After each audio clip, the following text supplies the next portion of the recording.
नमस्कार, आप देख रहे हैं नेक्स्ट 9 न्यूज़। मेरा नाम है दीपक गुप्ता। सत्ता के खेल के इस खास प्रोग्राम में बात करेंगे, क्या कमलनाथ का मध्य प्रदेश का मुख्यमंत्री बनना तय है? आखिर किन शर्तों पर कमलनाथ मुख्यमंत्री कुर्सी तक यहां पर अपने सपने साकार कर पाएंगे? और इस बार इस रास्ते में जो अड़चन नाम की चीज़ होगी वो शायद नज़र ना आए, क्योंकि सिंधिया जैसे उनके कई विधायक बीजेपी के साथ जा चुके हैं।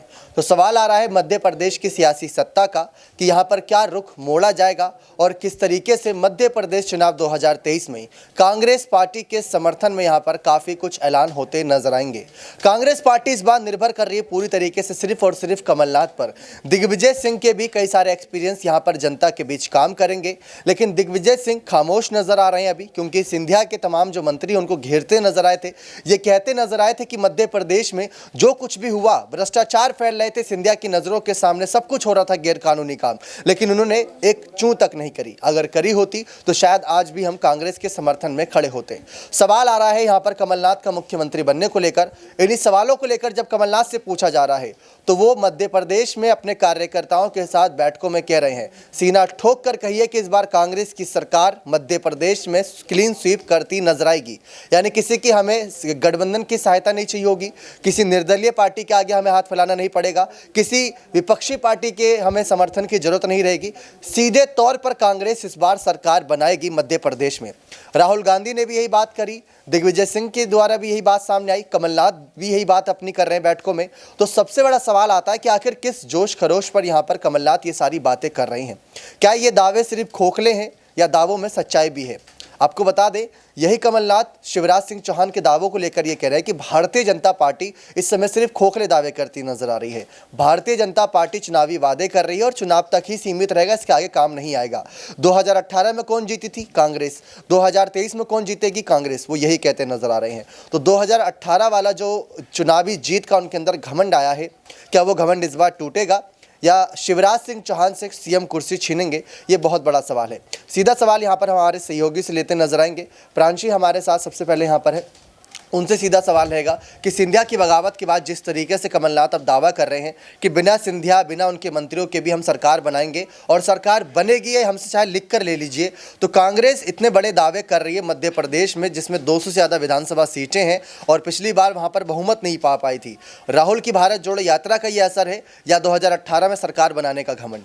देखिए, फिलहाल देखा जाए जिस तरीके से यहाँ पर कमलनाथ की तरफ से दावे किए जा रहे हैं, दिग्विजय सिंह एक बार फिर से एक्टिव हो चुके हैं। जब राहुल गांधी मध्य प्रदेश पहुंचे थे भारत जोड़ो यात्रा लेकर, तो राहुल गांधी ने कहीं ना कहीं यहाँ पर जो रार पड़ती हुई दिखाई दे रही थी उनकी पार्टी में, उसको कहीं ना कहीं खत्म करने की कोशिश की। दोनों ही मंत्रियों को गले भी मिलाया और साथ ही साथ यहाँ पर उन्होंने ये भी दावा कर दिया कि इस बार मध्य प्रदेश में कांग्रेस ही सत्ता में आएगी। बेशक पहले बीजेपी आई थी और बीजेपी की वजह से यहाँ पर सरकार गिरती हुई नजर आई, ऐसा कांग्रेस की तरफ से दावा किया जाता है। लेकिन मौजूदा मुख्यमंत्री शिवराज सिंह चौहान ने सदन में अपनी बात रखी। तकरीबन 2 घंटे तक वह कंटिन्यूसली बोलते रहे थे और उन्होंने यही बात की कि अपने अहम और अहंकार की वजह से यह सरकार गिरी थी। कमलनाथ ने जिस तरीके से यहाँ पर फैसले लिए थे, कांग्रेस ने यहाँ पर सिंधिया को मैदान में उतारा था, सड़कों पर उतरने के लिए अपने कार्यकर्ताओं को कहा था, लेकिन सिंधिया तो हमारी साइड ही आ गए और हमारी सरकार बन गई। यानी कि सिंधिया एक ऐसी कड़ी बताए जाते हैं मध्य प्रदेश में, जिस पार्टी में वह चले जाते हैं उस पार्टी को जीत हासिल हो जाती है।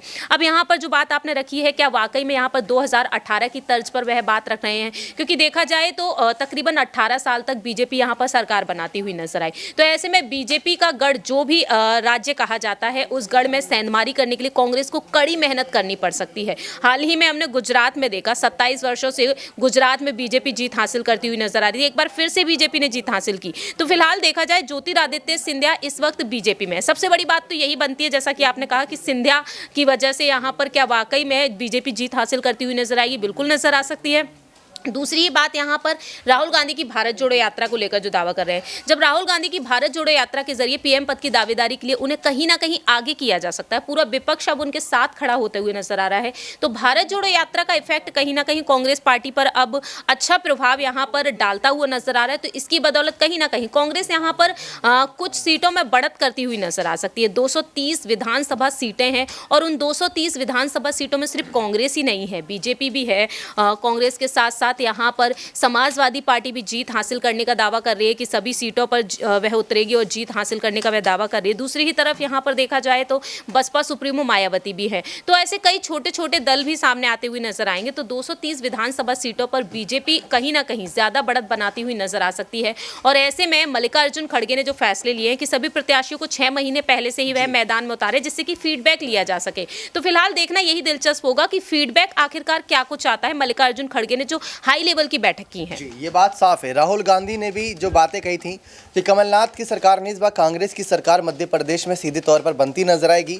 कमलनाथ ही एकमात्र ऑप्शन बचते हैं यहाँ पर मध्य प्रदेश में कांग्रेस पार्टी के पास मुख्यमंत्री चेहरे के रूप में। दिग्विजय सिंह को आगे बढ़ाना एक नासमझी हो सकती है, लेकिन इसके बाद अगर कमलनाथ एक चर्चा का विषय जो बने अचानक से, उन्होंने ये कहा कि जनता में इस समय बहुत जोश है और उनके जो नए साल पर पोस्टर लगे उसमें उन्होंने भी बड़े ऐलान करे। जनता ने भी उनको लेकर ऐलान किया कि हमारे भावी मुख्यमंत्री हैं कमलनाथ।